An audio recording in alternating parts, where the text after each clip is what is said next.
I'm going to tell some real Halloween stories.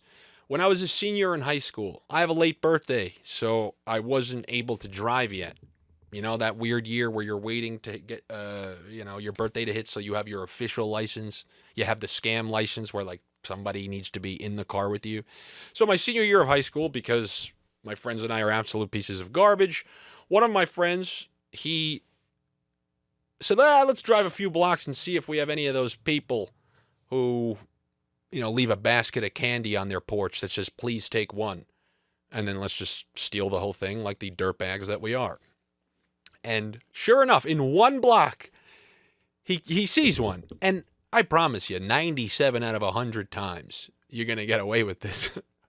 But he pulls up next to the house, but not right in front of it. So like they saw him pull up. So he imagine it's a corner house, and he pulls up on the corner side. So the side of the house is facing the car.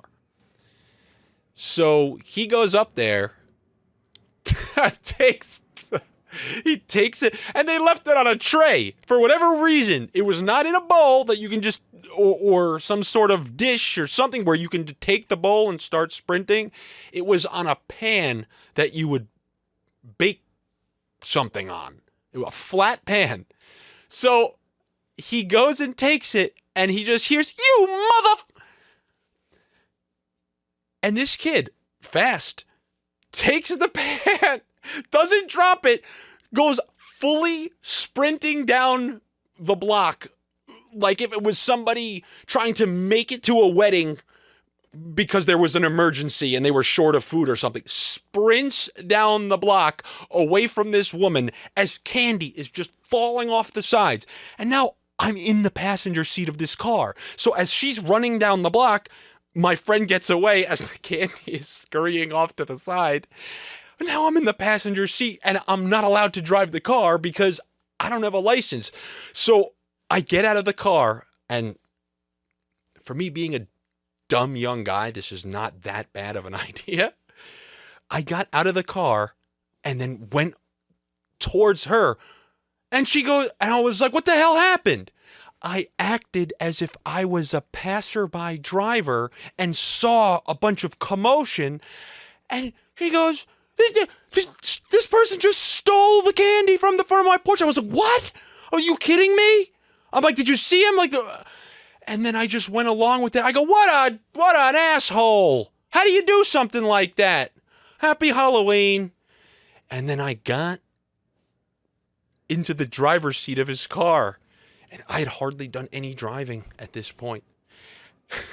And I Flintstoned my way down the block. And I caught up with him. So that was a real story. And I remember seeing him because he lived a couple blocks from there. I just, Flintstoned my way to his house. And that was pretty funny. And in all honesty, there's a reason I feel comfortable telling you this story. And it's because that's what you get when you do the please take one. You're asking children who their whole lives at this is fringe. Kids don't have cell phones. Borderline kids definitely don't have cell phones. So all they do is dream about things like candy. How funny is that? So yeah, you think you're just going to lay some tray of Kit Kats and Hershey's and whatnot, and you think a kid's taking one? Well, it serves you right. Guess what she didn't do after that, probably? A please take one. What are you, out of your mind? And by the way, now, go to a supermarket. I'd mentioned this yesterday. Go to a supermarket and see how many things are out of stock. See all these civilized please take one adults. They're cleaning out the shelves everywhere. There's not a single grapefruit spindrift in all of New York City because of people not please taking one.